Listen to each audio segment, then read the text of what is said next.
Hi, this is Dr. Gilbert here along with Rachel Matthews. Hi, Rachel. And we are back from a 2 week little break. I think 2 weeks ago, Rachel, I was in Ohio, Yep. right? And I had all these great plans or ideas like, oh, I can jump on from Ohio. Wouldn't that be fun? It didn't pan out. Nope. That's okay. And then last Monday, it was Memorial Day. It was a holiday. It was a holiday. Yeah. Yeah. So we were all taking that break. Yeah, we're all taking that break. So we're back. Here we are back. So welcome back to Oregon Weight and Wellness and What's for Dinner. So, and we've been having a really nice conversation, I think, about Michael Pollan's food rules. And Rachel, we're so close. Look at oh my gosh, yeah. Ta-da!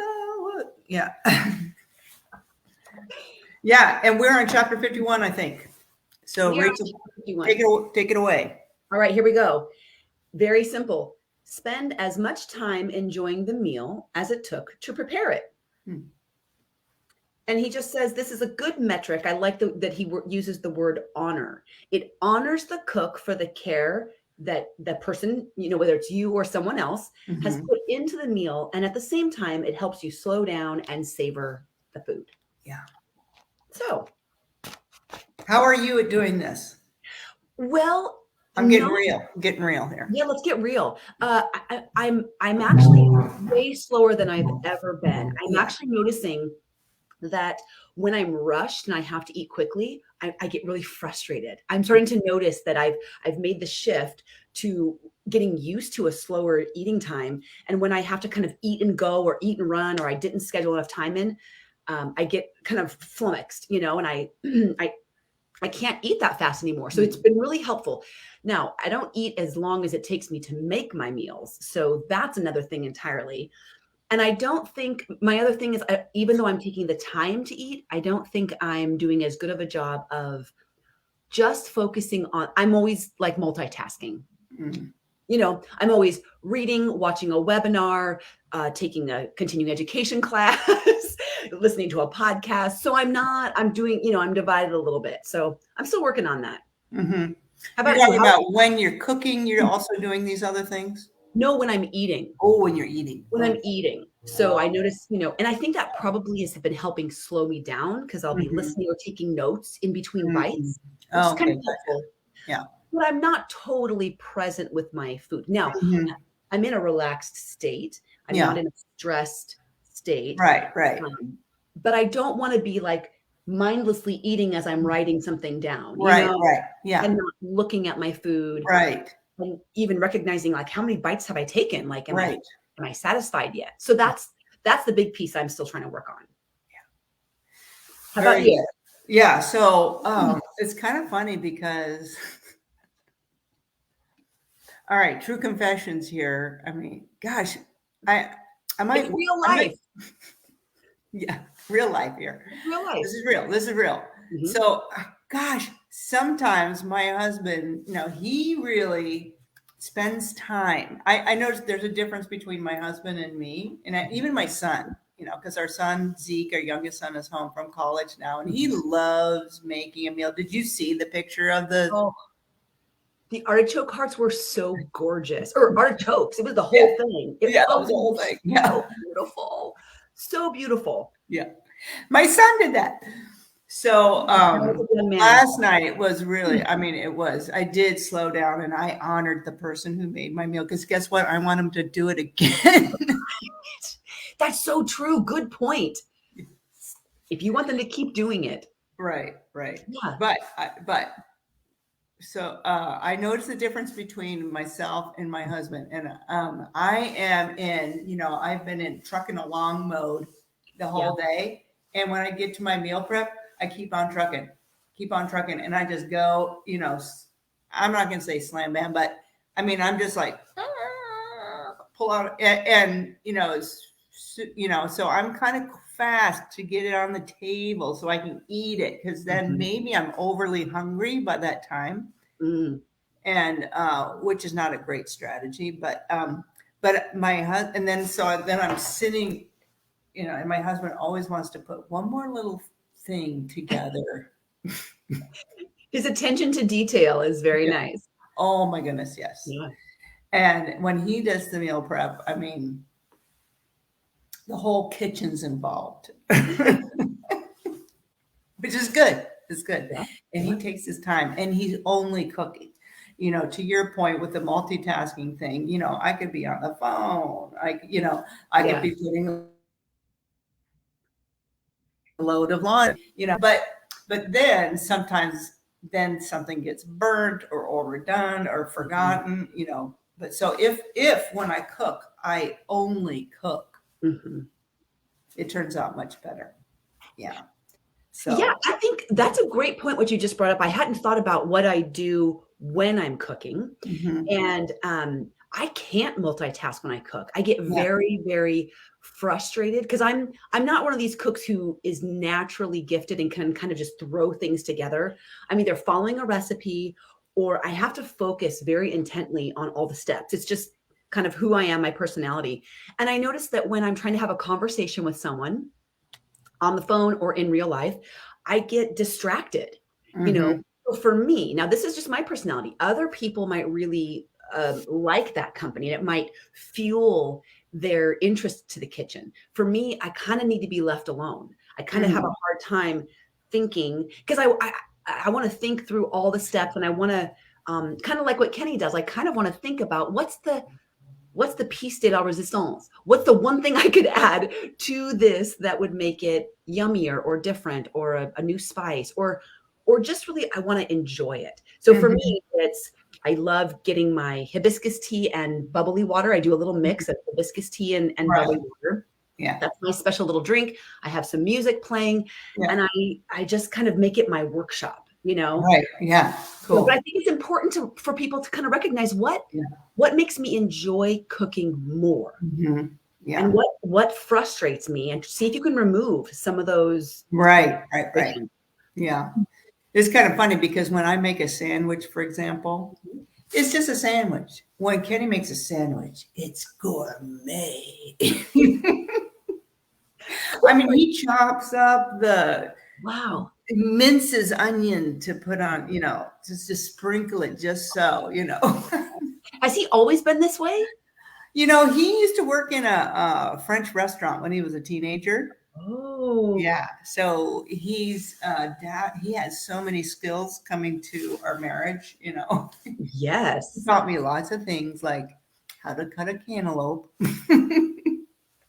Apparently, right, there's a way. There's a better way, right? Yeah. So, but it reminds me. So, for example, I put flowers in a vase, and they look like flowers in a vase. You know, another gifted person puts flower in a vase, and it's this beautiful bouquet. So, you know, I put the sandwich together, and it's a sandwich. He puts like a sandwich together, and it's gorgeous.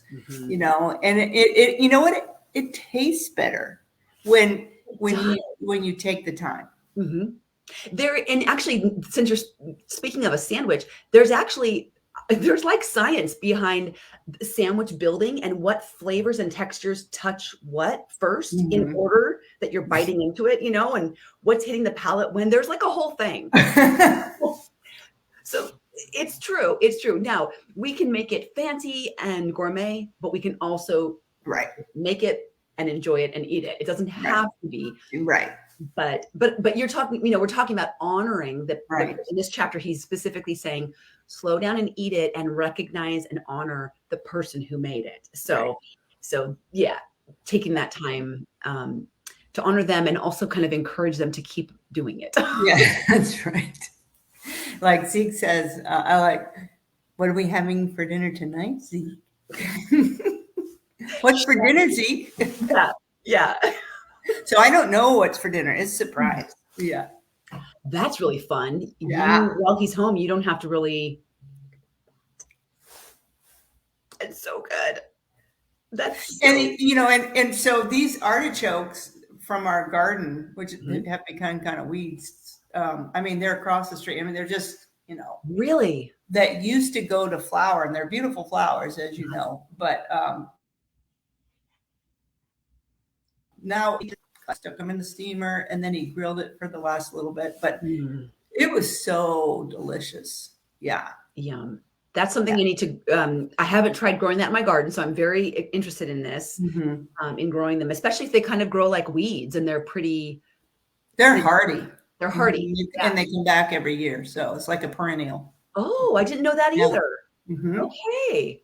Yeah. So I'll have to take a picture and Mhm. send you our right now our huge bunch of artichokes. Yes, Yeah, they're please. huge. It's a big plant, so you have to have room in your garden for it. Like big up or Big, big, tall. big, Yeah, tall. it's this tall thing. Yeah. And Mhm. how is it like they grow in like, or is one Yeah. plant do one artichoke? Yeah, yeah.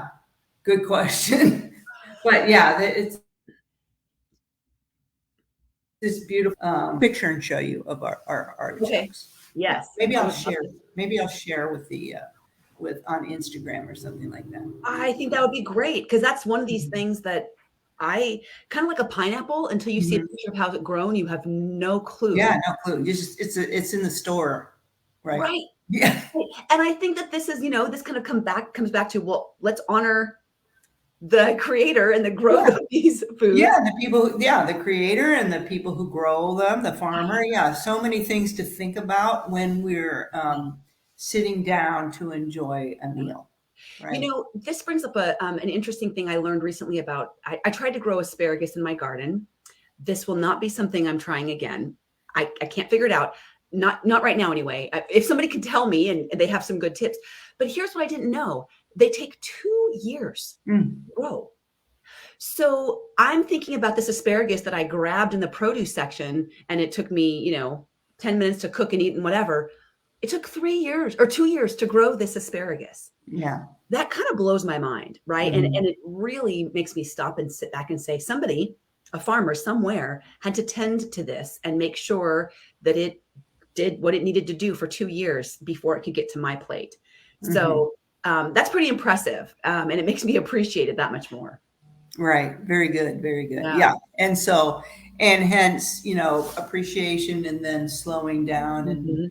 and really enjoying. So, Mhm. because as Michael Pollan points out, and we talk a lot about in our classes at Oregon Weight and Wellness, it's not just what you're eating, but it's how you're eating it. Exactly.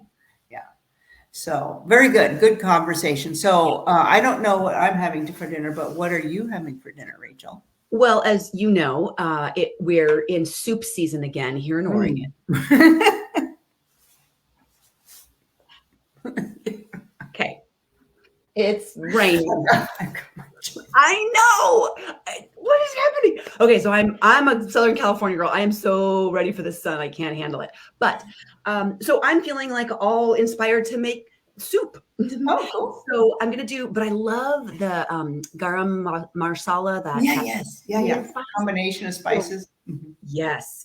And so I'm looking for a good recipe. I had one, I can't find it. So I'm just online Googling some sort of a lentil garam masala dish that I can make for tonight. So and I just got done making my own homemade veggie broth for it this morning. Oh yeah. All my scraps. From your scraps. My scraps. Yep. Yeah, that was brilliant. I've adopted that. Thank you. Have you? Yeah. Do you have a kind of a rotation? Yeah, I have a separate thing that we put the scraps in, and yeah. Yeah. Once you get into the routine, it's just quick. And if you have an Instant Pot, oh my gosh, you just toss it in there, set it for an hour, and forget it. Like it just does its thing. And then now I have this rich, beautiful, gorgeous broth for anything, whether I'm cooking some sort of a grain, whether I'm making a soup, whether I'm sauteing vegetables, and you can drink it. I mean, I've for just a nice broth. So, right. And it just adds a little more nutrient value, right? That's right. Exactly. Yeah. And then all the fibrous vegetables that were strained out, then I'm just throwing that in my my garden compost. Right. And then it's just adding rich soil. I mean, yeah. Awesome. So that's for dinner. Yes. Wonderful. All right. Well, enjoy making that. And then until next time. Oh, can I give one quick update and reminder for everyone? Yes. Anyone listening? For those patients of Oregon Weight and Wellness, if you probably already received an email from me over the weekend as a reminder that the challenge started yesterday, but it's not too late to join. So there's a 1-for-1 challenge. It's one keystone habit, commit to it for 1 week. So Sunday through Saturday, we're doing a one keystone habit challenge, picking something that a keystone habit is something that when done consistently, it tends to add positivity and momentum to many areas of your life. One patient is making his bed, and he says, I know it sounds silly, but when I commit to making my bed every morning before I do anything else, like first thing in the morning, it seems to set this tone, and I have a win, right? You're starting your day out with a win already. And he suffers from some severe joint pain. So for him, it's not an easy thing. And already by 7 a.m., he's completed, he's overcome something hard and has a win, right? It's like, ding, I've done something hard. Yeah. Now keep going. So for some, it's getting that sleep. For others, it's getting that movement in every day. And the point is you're picking something that you can commit to every day. Right. This isn't like some of our other habits where we're going to do it on Monday, Wednesday, Friday. Something that you're doing, no matter how tiny it is, you're committing every day because we need consistency to get the momentum. Yeah. So, I love that consistency for the momentum. And it's that intentional consistency. Somebody said today, and I'm just going to repeat it because I love those two words together, intentional consistency. Yes. Yes. Right. It's, one of the guys I follow on Instagram calls it be obsessive about your consistency. Now, in a healthy way, we're not talking about, perfectionistic or whatever. No, it's not perfect. That's the difference. But it's obsessive about getting the consistency. If if you need to break down your habit into small, tiny little chunks so that you can commit to it, do it. But it's that intentionality that builds the habit more quickly. If you're trying to build a new habit and you're only doing it a couple days a week, it just takes longer. Right. To get normal. It takes longer to really dial in. Right. So if you want these habits to get going quickly, do it every day. Every day. So if you want more information, check your email if you're a patient, or you can look me up on Facebook at the Whole Life Hub. That's very good. We're doing it. All right. Thanks so much, Rachel. All right. Welcome. Have a great day, everybody. You too. Bye-bye.